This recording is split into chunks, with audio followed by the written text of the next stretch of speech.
незаконное совместное заседание решило назначить временно исполняющим обязанности президента Гурбангулы Бердымухамедова, тем самым произведя государственный переворот. В дальнейшем, используя фальсификации, Бердымухамедов в течение 56 дней со дня смерти Ниязова становится автоматически президентом Туркменистана. А это уже другая политическая диктаторская история.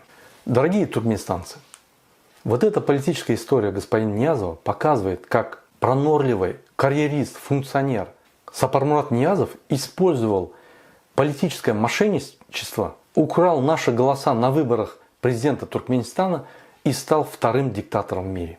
Он украл у нас не только наши голоса и богатства, но и свободную достойную жизнь. Он украл у нас возможность получить бесплатно знания и возможность самореализоваться. Он загнал наш народ в такой политический и гражданский упадок, что мы даже через 14 лет его смерти не можем выбраться и стать свободными.